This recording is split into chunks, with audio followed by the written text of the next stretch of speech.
अल्हम्दुलिल्लाह रब्बिल आलमीन वस्सलातु वस्सलाम अला सय्यिदिल मुरसलीन। तफसीर तिबयानुल कुरान मुकदमा तफसीर नसख के मुतल्लिक परवेज साहब के नजरिया का इल्मी जायजा। गुलाम अहमद परवेज साहब के नजदीक पिछली शरीयतें मनसूख हो गई हैं और कुरान की कोई आयत मनसूख नहीं है। और कुरान मजीद में जहां नसख का जिक्र है इससे मुराद शराए साबका का मनसूख होना है।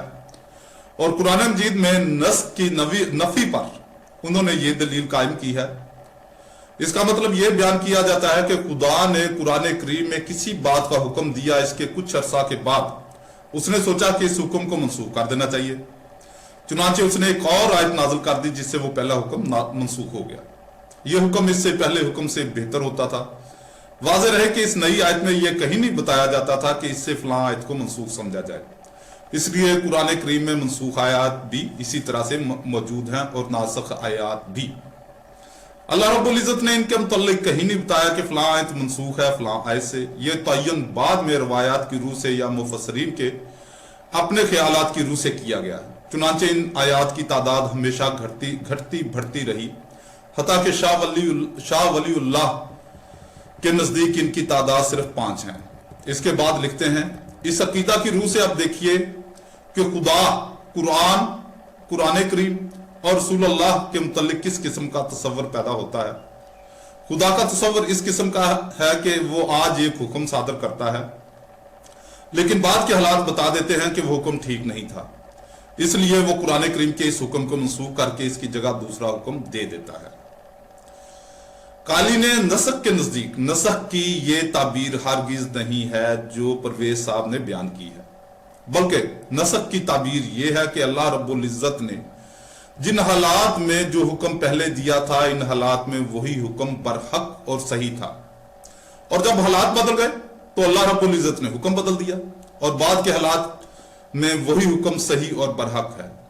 इसकी मिसाल यह है कि अल्लाह रब्बुल इज़्ज़त ने नबी सल्लल्लाहु अलैहि वसल्लम को इब्तिदा में कुफार की ज़ियादतियों के खिलाफ अफ़्व व दरगुज़र का हुक्म दिया, क्योंकि उस वक्त मुसलमानों की इतनी जमीयत नहीं थी कि वो कुफार से एक बड़ी जंग का खतरा मोल लेते। इसलिए सूरह बकरा आयत 109 में अल्लाह रब्बुल इज़्ज़त का फरमाने आलीशान है, तो उन्हें माफ कर दो और दरगुज़र करो हत्ता कि अल्लाह रब्बुल इज़्ज़त अपना कोई और हुक्म ले आए।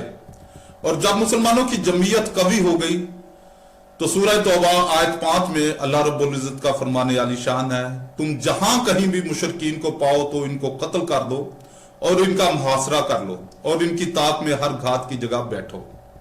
नीज 9 हिजरी में अल्लाह रब्बुल इज़्ज़त ने मुशरिकीन को बैतुल्लाह में दाखिल होने से मना फरमा दिया। इसका सरीह मफाद यह है कि 9 हिजरी से पहले मुशरिकीन को बैतुल्लाह में दाखिल होने और तवाफ करने की इजाजत थी, और इस आयत के नाज़िल होने के बाद यह इजाजत मनसूख कर दी गई। सूरह तौबा आयत 28, ऐ ईमान वालो तमाम मुशरिकीन महज नापाक हैं तो वो इस साल के बाद मस्जिद हराम के करीब ना आए। नीज परवेज साहब ने साबका शरीयतों के मनसूख होने को जायज कहा है, तो इनके तौर पर माज़अल्लाह ये कहा जा सकता है कि पहले अल्लाह रब्बुल इज़्ज़त ने एक शरीयत को नाज़िल किया, फिर सोचा कि माज़अल्लाह ये शरीयत ठीक नहीं है तो दूसरी शरीयत को नाज़िल कर दिया, और जिस दलील से ये नसख जायज है इसी दलील से इस्लाम के बाज़ अहकाम का मनसूख होना भी जायज है। परवेज साहब साबका शरीयत के मनसूख होने की वजह बयान करते हुए लिखते हैं, दूसरी बात यह है कि इंसानियत के तकाजे और इसकी जहनी सतह भी अपनी इर्तिकाई मनाजिल तय करती हुई आगे बढ़ती रही और ऊपर को उठती चली आ रही है, इसलिए हर कौम को इसके हालात और इर्तिकाई सतह के मुताबिक ही अहकाम दिए जाते थे। इनकी सतह से बुलंद अहकाम व कवानीन रोक लिए जाते थे ताकि इनके बाद दूसरी कौम आती जो इर्तिकाई मनाजिल में इनसे आगे होती तो वो रोके हुए अहकाम व कवानीन इस वक्त नाजिल कर दिए जाते। तंजीले वही में ये असूल भी कार फरमा है। यही बात इस्लाम के बाज़ अहकाम के नसख के मुतल्लिक कही जा सकती है, और इसकी वाज़ेह मिसाल ये है कि पहले शराब नोशी से मना किया गया, ना जुए को हराम किया गया। मक्की जिंदगी के पूरे दौर और मदीना मुनव्वरा के इब्तदाई दौर में शराब और जुआ मुबार है। बाद में जब मुसलमानों के दिलो दिमाग में इस्लाम पूरी तरह रच बस गया تو شراب اور جوئے کو مکمل طور پر اور قطعی طور پر حرام کر دیا گیا۔ حرمت شراب کے متعلق سورہ بقرہ آیت 219، لوگ آپ سے شراب اور جوئے کے متعلق پوچھتے ہیں، آپ فرما دیجئے ان دونوں میں بڑا گناہ ہے اور لوگوں کے لیے کچھ فائدے بھی ہیں، اور ان کا گناہ ان کے فائدے سے بڑا ہے۔ اس آیت سے بھی شراب اور جوئے کی ایک گونا اباحت کا پہلو نکلتا ہے۔ سورہ نساء آیت 23، اے ایمان والو، نشے کی حالت میں نماز کے قریب نہ جاؤ یہاں تک کہ تم اس چیز کو سمجھنے لگو جس کو تم کہتے ہو۔ اس آیت سے بھی یہ مفہوم نکلتا ہے کہ حالت نماز کے علاوہ دیگر احوال میں شراب نوشی سے منع نہیں کیا گیا ہے، اور غیر اوقات نماز میں شراب نوشی کی اباحت ہے۔ سورہ مائدہ کی اس آیت سے اس اباحت کو کلی طور پر اور قطعی طور پر منسوخ کر دیا گیا۔ سورہ مائدہ آیت 90، اے ایمان والو، شراب، جوا، بت اور جوے کے تیر سب محض ناپاک ہیں، شیطانی کاموں میں سے ہیں، سو تم ان سے بچو تاکہ تم کامیاب ہو جاؤ۔ جس قوم کو اسلام کا پیغام پہنچایا گیا تھا وہ جوئے اور شراب کی رسیاں تھی، اور یک لخت ان پر شراب کو حرام کرنا حکمت کے خلاف تھا، اس لیے بدتدریج ان پر شراب کی خرابیاں واضح کی گئیں، اور شراب کے سلسلے میں ان پر مختلف نوع پابندیاں عائد کی گئیں۔ اور جب ان کے دلوں میں اسلام کی جڑیں راسخ ہو گئیں اور وہ اسلام کے حکم کے مقابلہ میں ہر مرغوب طبعی کو ترک کرنے کے پر تیار ہو گئے تو شراب نوشی کی سابقہ اباحت کو منسوخ کر کے شراب کو قطعی طور پر حرام کر دیا گیا۔ اسی طرح زناکار عورتوں کے لیے پہلے آسان سزا رکھی کہ ان کو گھروں میں قید کر دیا جائے، اور بعد میں جب اسلام کی جڑیں لوگوں کے دلوں و دماغ میں راسخ ہو گئی تو کنواری عورتوں کے لیے 100 کوڑوں کی سزا مقرر فرمائی، اور شادی شدہ عورتوں کے لیے رجم کی حد مقرر فرمائی۔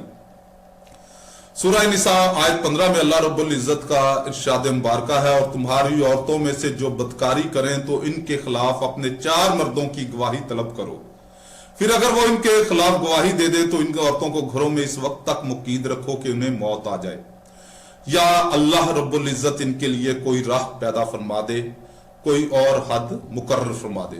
پھر زانی عورتوں کی سزا گھروں میں تاحیات مقید رکھنا کو منسوخ کر کے یہ حد مقرر فرمائی۔ سورہ نور آیت 2 میں اللہ رب العزت کا فرمان عالی شان ہے، کنواری زانیہ عورت اور کنوارے زانی مرد ان میں سے ہر ایک کو 100 کوڑے مارو۔ پرویز صاحب لکھتے ہیں کہ جہاں تک قرآن کا تعلق ہے اس میں ایک لفظ بھی منسوخ نہیں، اس کا ہر حکم اپنی جگہ محکم و غیر متبدل ہے، البتہ ہر حکم خاص حالات کے تحت نفاذ پذیر ہوتا ہے۔ جب حالات بدل جائیں تو اس کی جگہ قرآن کا دوسرا حکم نافذ ہو جاتا ہے۔ مثلا صلاۃ کے لیے وضو کرنے کا حکم ہے، لیکن اگر پانی نہ ملے یا انسان مریض ہو تو وضو کی جگہ تیمم کا حکم ہے۔ ان حالات میں وضو کا حکم پیچھے ہٹ جائے گا اور تیمم کا حکم آگے آ جائے گا۔ جب پانی مل جائے یا مر جاتا رہے تو پھر وضو کا حکم آگے آ جائے گا اور تیمم کا حکم پیچھے چلا جائے گا۔ نسخ کا معنی بیان کرتے ہوئے پرویز صاحب لکھتے ہیں کہ نسخ کے معنی ہے ہر ایک چیز کو مٹا دینا اور اس کی جگہ دوسری چیز کو لے آنا، دوسری چیز کو اس کے قائم مقام کر دینا۔ آفتاب نے سایہ کو ہٹا دیا اور اس کی جگہ روشنی لے آیا، یا کسی چیز میں تبدیلی کر دینا۔ ہوا نے آبادی کے اثار، نشانات و علامات کو تبدیل کر دیا۔ پرویز صاحب قرآن مجید کے الفاظ کا مفہوم احادیث اور آثار کے بجائے لغت سے متعین کرتے ہیں، اور لغت میں نسخ کا معنی کسی چیز کو مٹا دینا اور اس کی جگہ دوسری چیز کو لے آنا ہے، کسی حکم کو بار بار آگے پیچھے کرنا نہیں۔ اور تیمم کے وقت وضو منسوخ نہیں ہوتا بلکہ بدستور مشروع رہتا ہے۔ اسی طرح جس معاشرہ میں چوری اور زنا نہ ہو وہاں حدود مٹ نہیں گی بلکہ بدستور مشروع ہیں۔ اسی طرح جس شخص کے پاس مال نہ ہو یا جو مرتے وقت ترکہ نہ چھوڑے اس کے حق میں زکوٰۃ اور میراث بدستور مشروع ہیں، مٹ نہیں گئے، لیکن چونکہ ان لوگوں کے حق میں ان احکام شرعیہ کی فرضیت کی شرائط نہیں پائی گئی اس لیے ان پر یہ احکام فرض نہیں ہوئے۔ ایسا نہیں ہے کہ یہ احکام منسوخ یا معطل ہو گئے، اس کے برخلاف ہم نے مثالوں کے ذریعے جو منسوخ احکام بیان کیے ہیں وہ کسی حال میں بھی مشروع نہیں رہ سکتے۔